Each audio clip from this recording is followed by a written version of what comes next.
တို့ဒီသားလူသားတဲ့ပီပီစကားလေးပြောပြပါလားပီပီကတော့ပြောတာပေါ့ဒီလိုပြောကလို့ခေါ်ကြည့်ရတာဆိုတော့ဗျာအဲ့ဒါလာကူးမကူးလေးတော့ဟိုဘက်ဒီဘက်လာကူးလေးရဲ့နောက်ကျွန်တော်ဖိုင်နေရာပြောင်းလာတဲ့ဖိုင်နေရာဖွင့်ပွဲမလုပ်တော့ဘူးတောင်းချင်လေးလိုက်ကျွေးတယ်ဗျာဟောဒီပြောင်းရွှေလေးကိုအလူလေးနဲ့ဆက်တကယ်ရင်းနေတဲ့တိုင်းရင်းတကယ်ရင်းရောစိုးတော့ပေါ့စိုးတော့ပေါ့လေးပေါ့ဗျာဟိုဒီတော့တက်သားတဲ့ကြက်ပြုံးကိုဟောတောင်းလို့နဲ့အမျိုးတရားရှင်တော့လူကြီးကျော်ပေါ့ဗျာဆက်ဝါချာဆိုဘယ်တိပြီးတော့လူပနေရလောက်ရွှေ့လိုက်မယ်ပတ်လူကတော့ကျွန်တော်တိုင်းတပိုင်းပဲကြတယ်ဗျာလူက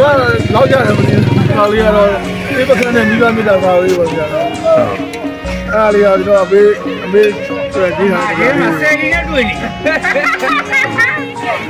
အားတော့စားတော့ပြီးတဲ့အတွက်ဒါသာကုလို့ဖိုက်ပူပြီးတယ်လေအားလုံးကျေးဇူးတင်ပါတယ်လို့အားလည်းတစ်ရှိတစ်ကိုကြားပါဗျာဟုတ်ဒီမှာကားစင်းမို့လုပ်ခဲ့ပါဟုတ်ဒီမှာကားစင်းမို့လုပ်ခဲ့စတဲ့ကျတဲ့ခုချိန်ဒီအားပေးခဲ့တဲ့ customer တွေလည်းကျွန်တော်ဒီလိုကျွေးမွေးနိုင်အောင်ဒီလိုလုပ်ပေးနိုင်အောင်အဲ့တော့သမင်းရှင်ကြီးတွေကားသမားကြီးတွေလည်းဒီချက်မှာရောင်းမန်းဝင်မှန်းသာပါပြီဒီဝါရဒီချက်မှာတို့တတ်ပါပြီလို့ကျွန်တော်ဖိမှုတွေဥဒ္ဒခါတွေလုပ်ပါခင်ဗျာဆိုင်လိပ်စာလေးပြောပါမယ်ဆိုင်လိပ်စာလေး65လမ်းတစ်ရှိတစ်ကိုကြားပါခင်ဗျာ